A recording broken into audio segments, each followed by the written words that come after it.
अच्छा स्टूडेंट उसको मैं मानता हूं। हमेशा रिजल्ट लोग बोलते हैं सर रिजल्ट अभी आया नहीं है। नहीं, जिसने तैयारी ईमानदारी से करी है उस आदमी का रिजल्ट जिस समय पेपर खत्म हुआ, द बेल बज गई, आपने पेन छोड़ दिया, आपको पता होता है कि व्हाट इज द रिजल्ट। एक अच्छा कैंडिडेट डेफिनेटली जानता है कि यस मैंने एग्जाम खत्म कर दिया एंड मैंने झंडे गाड़ दिए, और वो 100% उसके बाद में एक दिन ब्रेक लेकर के अपनी एसएसबी की तैयारी शुरू करेगा। और जो आदमी वेट करता है कि आंसर की आएगी या रिजल्ट आने के बाद में चेक करूंगा, he is not going to score definitely.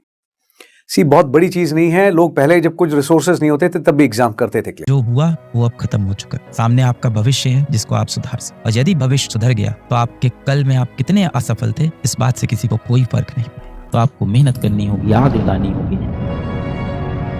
झूठ कहती है दुनिया की 22 लाख बच्चों का कंपटीशन है। नहीं है, मैं देख रहा हूँ ना, 22 लाख बच्चा बचा ही नहीं है। 22 लाख में कंपटीशन है ही नहीं। कंपटीशन तो आखिरी 1-1.5 लाख का ही कंपटीशन है। कंपटीशन 22 लाख का है ही नहीं। यही आखिरी के 3 लाख बच्चे हैं जो कम्पीट करते हैं। बेटा यही तो सच्चाई है ना। मैं कितनी बार बोलता हूँ आपसे कि रिजल्ट वाले दिन नहीं आता है, उससे बहुत पहले आ चुका होता है। रिजल्ट वाले दिन बस आपके सामने दिख जाता है, आता उस दिन नहीं। रिजल्ट आपके सामने अभी भी है, बस आप देखते उस वक्त हो उसको जाके। 22 लाख बच्चों में कंपटीशन नहीं है, लास्ट के 3 लाख बच्चों का 15%। हम लोग बार बार बोलते हैं ना कि 22 लाख बच्चे बैठेंगे, इतना बड़ा कंपटीशन है। 3 लाख बच्चे हैं ना, यहाँ होता है कंपटीशन। 3 लाख स्टूडेंट्स, ये है एक्चुअल कंपटीशन आपका। और अब यही लोग बचे हुए हैं। फिर ये गिरते गिरते वहां से और कम होता जाएगा ये डेटा, 5%, 4%। फिर वो अंत वाले बच्चे पहुंचते हैं गवर्नमेंट मेडिकल कॉलेज। देख लो, जिन लोगों के चक्कर में पड़े हो एक बार देख लो ध्यान से उनको, जिनके चक्कर में आप पड़ गए हो और जिनके चक्कर में अपने जीवन का सबसे इम्पोर्टेंट, सबसे प्रोडक्टिव टाइम खराब कर रहे हो। वो आपको सही में पलकों पे बैठा के रख रहे हैं कि नहीं रख रहे हैं, या आपकी इज्जत नहीं है वहां पे भी गिड़गिड़ा रहे हैं सिर्फ आप इज्जत मांगने के लिए।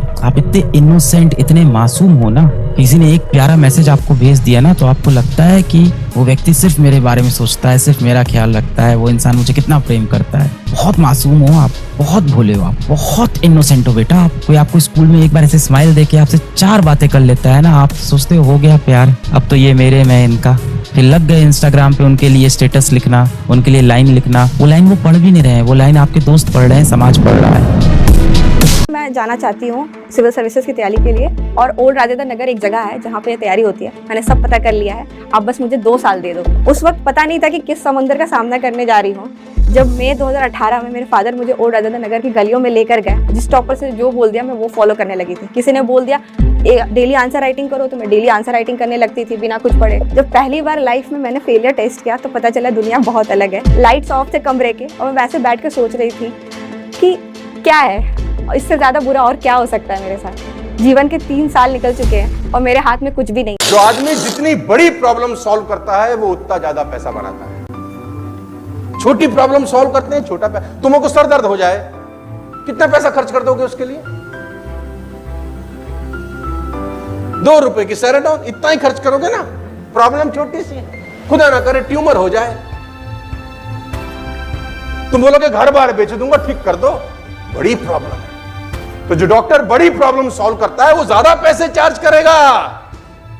तो जिंदगी में आगे बढ़ना हो तो बड़ी समस्याएं सॉल्व करो। आपका कॉल है कि आप सड़क पे दौड़ना चाहते हैं या 35,000 फीट पर उड़ना चाहते हैं। जरूरी है आगे बढ़ने के लिए क्या होना जरूरी है, आगे बढ़ने के लिए क्या क्या सीखना जरूरी है। मैं कहता हूं आगे बढ़ने के लिए छोड़ना जरूरी है। आगे बढ़ने के लिए बहुत सारी चीजें छोड़नी जरूरी है। और अंग्रेजी की एक लाइन है, नीचे लिखा है drop the baggage, drop the baggage. आपने बस में ट्रेवल किया है गाइस? बस में जब आप ट्रेवल करते हैं और आपके हाथ में एक बैग है, बस में जब आप ट्रेवल करते हैं और आपके हाथ में एक सूटकेस है, क्या बस का कंडक्टर उस सूटकेस का वजन चेक करता है? क्या आपने 5 किलो रखा है कि 10 किलो या 15 किलो या 20 किलो? कम ऑन, नहीं करता। आप ट्रेन में जब ट्रेवल करते हैं तो क्या ट्रेन वाला टीटी साहब या ट्रेन की एंट्री पे आपका वजन चेक होता है? क्या आप 20 किलो सामान ले जा रहे हैं कि 30 किलो कि 40 किलो? होता है। Come on. आपने ऑटो की भी सवारी करी होगी, ऑटो में जब अंदर घुसते हैं तो ऑटो वालों की आपका वजन चेक करता है कि आप 10 किलो सामान ले जा रहे हैं कि 15 किलो कि 20 किलो? नहीं। लेकिन जब आप जहाज में फ्लाई करते हैं तो क्या एयरपोर्ट वाले आपका वजन चेक करते हैं? तो जवाब है हां। क्यों? क्योंकि चलने के लिए वजन हो ना हो कोई फर्क नहीं पड़ता, उड़ने के लिए हल्का होना पड़ता है।